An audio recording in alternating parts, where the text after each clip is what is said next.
Hello and welcome to another camerahoarders.com video preview.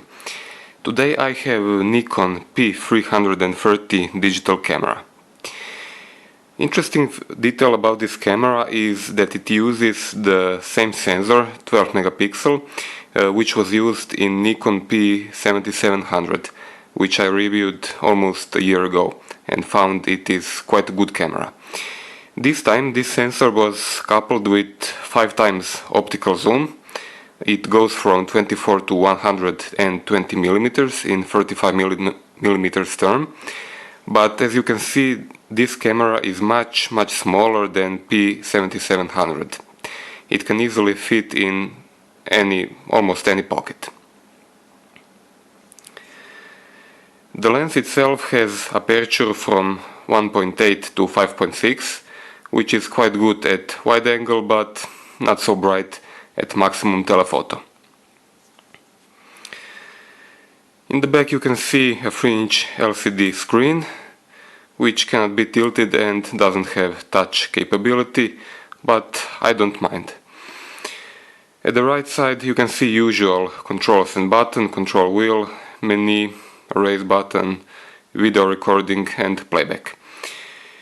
This thumb rest is positioned very well, and as you can see it fits very nicely in my hand and provides a very firm and secure grip. At the top you can see a small pop-up flash,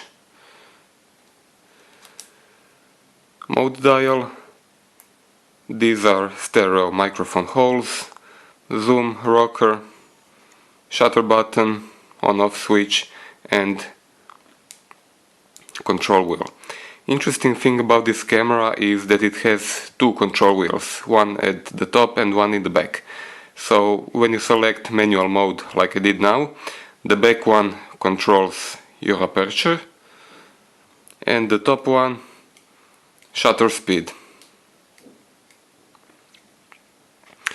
Also at the front you can see this FN function button, which is customizable. Right now I have set it for ISO value, but you can set almost any of the most important settings you could wish for. For example, drive mode, ISO drive mode, metering, white balance, picture styles, image size, quality, ND filter, AF modes. This is very nice. Main menu is quite similar to that found on other Nikon cameras. For example, these are shooting settings. Let's take a look what it offers here. Very important detail on this camera is that it shoots in RAW format. You can also combine it RAW and JPEG or only JPEG. I prefer RAW. Image size, of course, it is now disabled. I have used RAW mode, picture control, white balance. White balance can be very customizable. You have, as you can see, color temperature, and each of these presets can be fine-tuned using this tool. Shooting modes, you get usual single, continuous, high, continuous, low, and there are also these very special options, 60 or 120 frames per second, but they are now disabled because I am in RAW mode. ISO sensitivity, you can set it on classic auto mode, full manual or fixed range auto, which I like very much. For example, most of the time I use it from 80 to 400. AF area modes have quite a lot of options.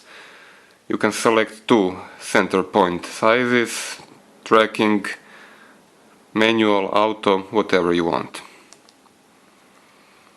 Autofocus modes. This camera has built-in neutral density filter, which is very useful when shooting in bright daylight, so you can use a large aperture 1.8 on wide angle thanks to that. Zoom memory is also very interesting option. If you select on and zoom the camera, zoom the lens, sorry, and then turn it off, the camera will remember when it was before. As you can see, I've turned it on and it should extend now, but it didn't because I actually left it on off, but it works, trust me. Also there is startup zoom position. You can select 6 or 7 focal lengths between 24 and 120 millimeters. So for example, if you leave it on 50, turn it off and then turn it on again,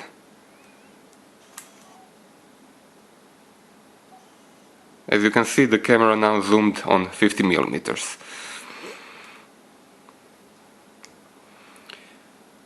These are movie recording options. This camera records full HD, of course, GPS, menu options and standard setup options. Nothing special to be seen here.